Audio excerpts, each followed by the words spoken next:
Hi everyone, welcome to this week's edition of Addington News, brought to you out of the Brecon-winning Owners Bar and in front of Darren.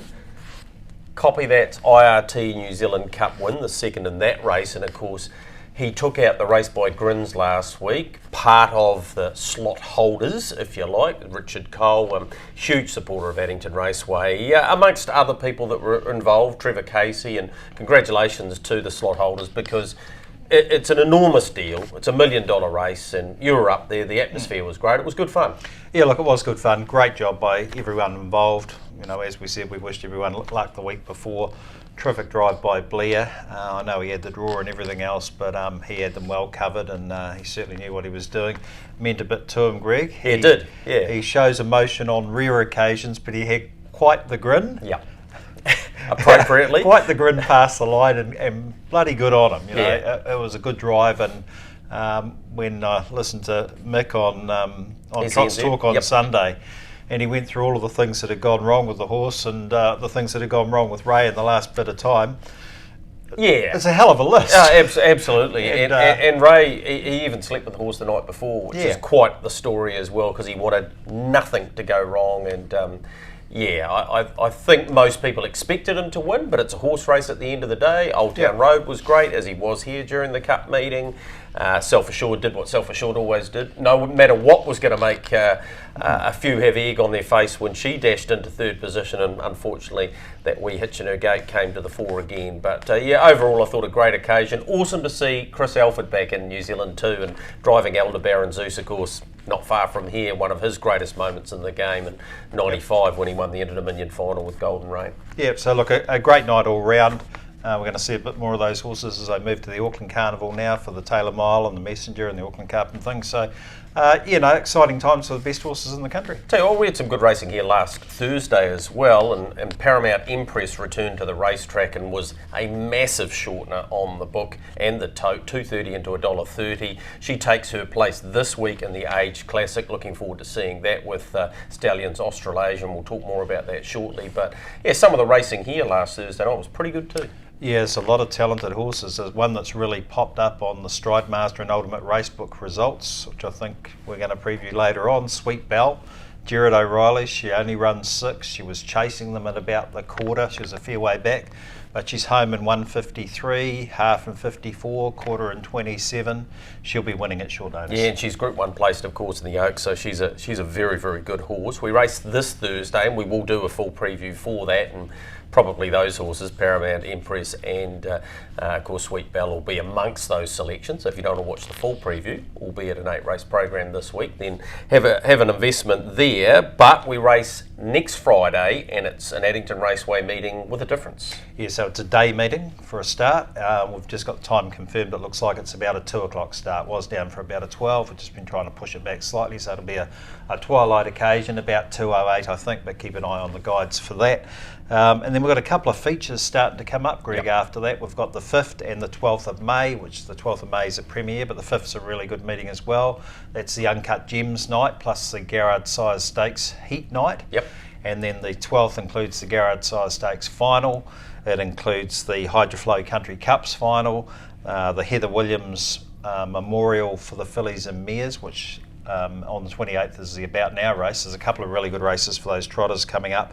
And then there's a bit of a watch on the other 2 features. We've got the 2-year-old trotting stakes, and we've also got the Avon City Ford Welcome Stakes. So we need to see a few more of those. We just need to see what's going on with those. There is an outside chance that, in particular, the trotting stakes could be repositioned. Right. But we'll just keep a watch on them. They're scheduled to be there at the moment, but gee, we need a few more of those out and about to be running group races, at that level. So that Garrard Size Stakes final should see another clash between Don't Stop Dreaming and potentially Merlin, if he comes here. I know he is looking to head to Queensland, but some good racing's coming up, aren't there? Yeah, look, there's some features coming up which we didn't have last year in that transition. We didn't have a size stakes final, we had the transitional race. So some features coming for those two. Watch out for the stakes. We will keep the stakes up on the 5th, almost to premier level, even though it's not a premier. Great and stuff. Watch out for the meeting straight after on the 19th of May. Stakes will be kept high for that. Stakes are high this week too, Greg, as they were last week. Some horses, some people running away from reasonable stakes. $15,000 maiden this week. Yep. That's a little bit frustrating.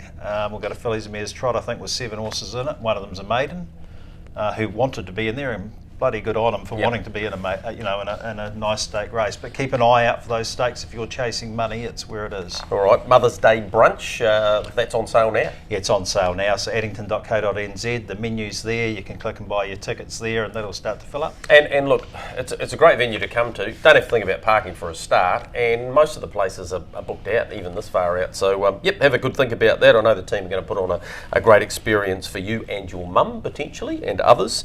Yep. And we're going to have that full meeting preview very shortly. Got some really nice horses here on Thursday night, so stick around for that. All right, full meeting preview for Thursday night, the 8 races. Race 1, Greg, first leg of the early quaddie, obviously split into a couple of bunches of 4 there. So race 1 is the first leg of that early quaddie. IRT, Your Horse, Our Passion, fillies and mares handicap trot, 2,600, and we get underway 5:26. Pretty hard to knock the form of Bella Button since she's joined the Mark Jones team. Of course, won the Racing Reward Showcase race last time, gets in off the front again. That's probably another step, Darren. It's So Easy, Madeline Stowe. Holly Highland has done some good things, and Vertigo's a very quick beginner, but I still think she can win again. So I'll go for Bella Button on top. Mark Jones, Gemma Thornley to beat Vertigo. Holly Highlander, and then Madeline Stowe. It's So Easy. Either way you want to take those. But, yep, she's the one to beat again, Bella Button.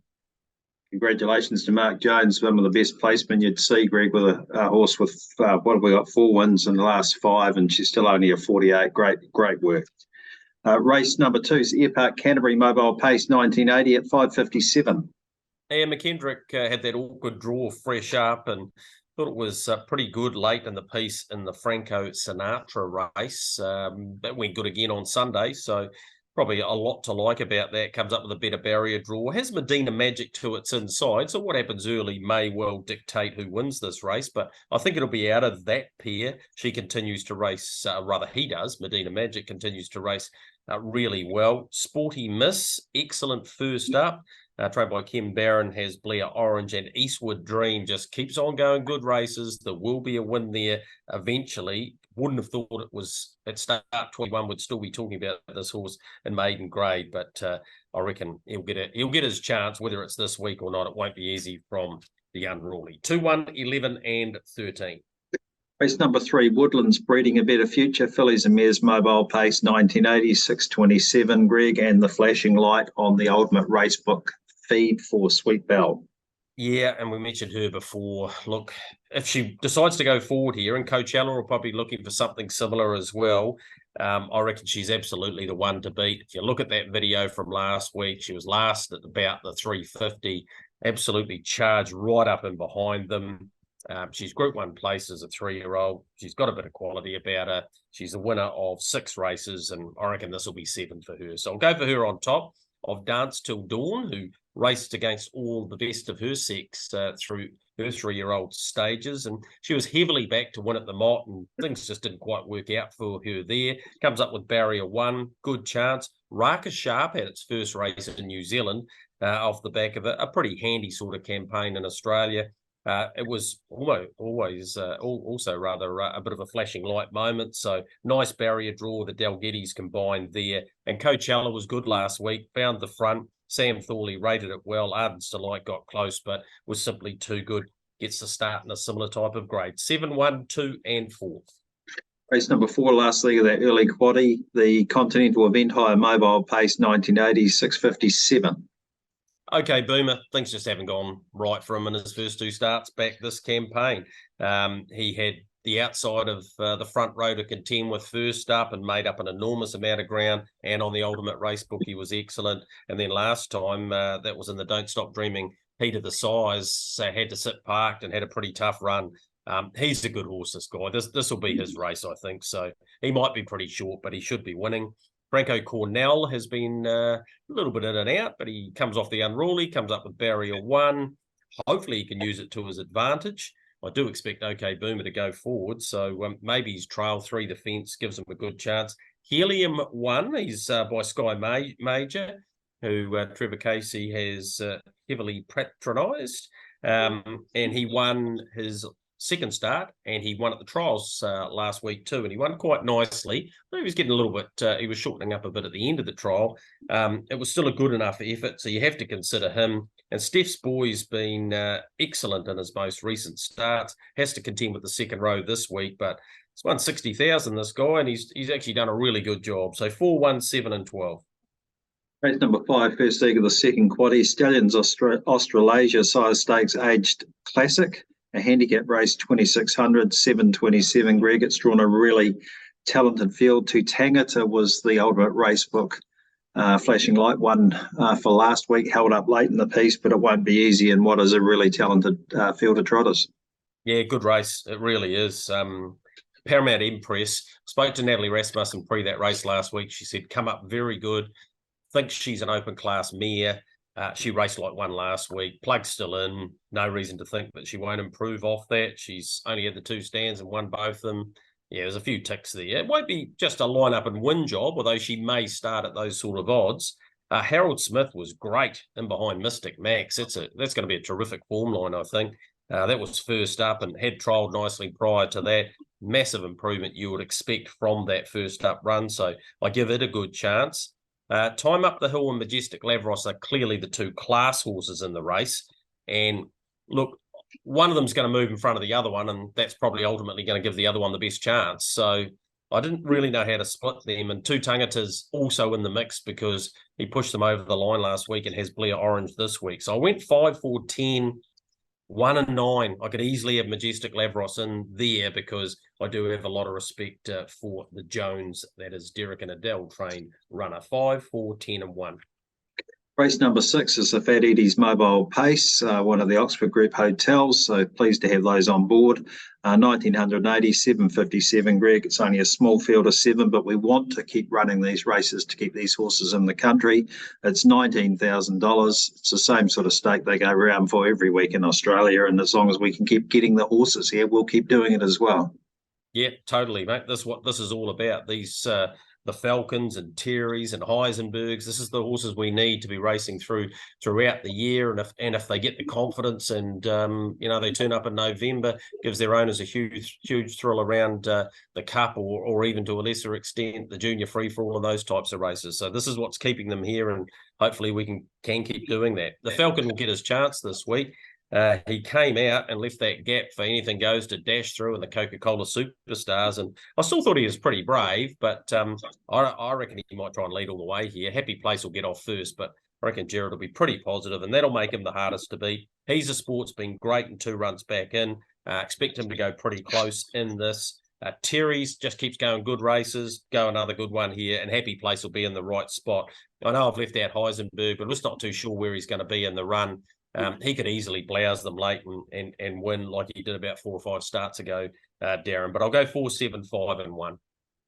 Race number 7 is the Ultimate Racebook, www.theurb.co.nz. Mobile Trot 1980. I know we bang on about it week in and week out, but if you haven't had a look, go and have a wee look. Yeah, there's a lot of data there, and it's up to you to interpret it, but it's factual data based on where they would have been on the track. So it's worth having a look. And this race gets underway at 8:27, Greg.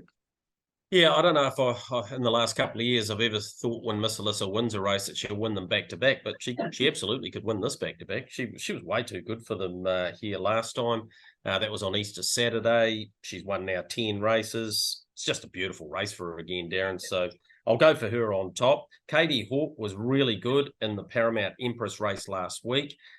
He will improve off the back of that as he galloped at his previous start when fresh up. So, yeah, he'll be in this for a long way. I think Katie Hawke, out of my way, we know the quality. He's a dual harness million winner.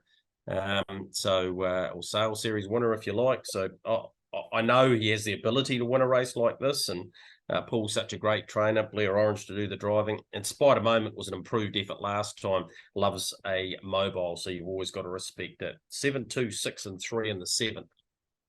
Well, the last race, as it normally is, an 8-race program. First Direct Taxis Mobile Pace 1980 at 8:56.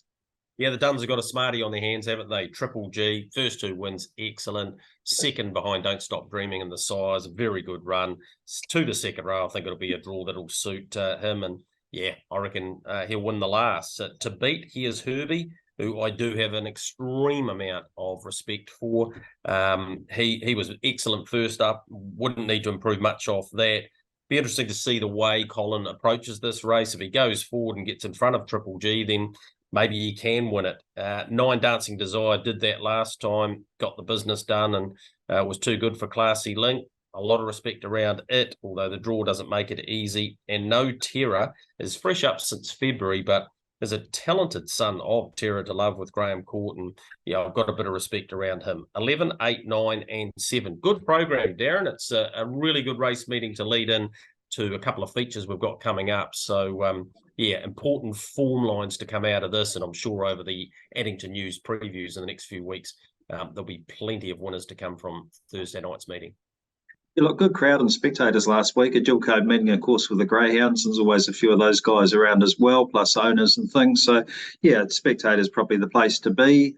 We'll be open after the last race. We're going to leave you with last year's winner, Time Up the Hill of the About Now handicap for the fillies and mares. That race, or the equivalent race, we run next week, Greg, and then a couple of weeks after that will be the Heather Williams Memorial. So a couple of real features for fillies and mares trotters, which we're trying to support.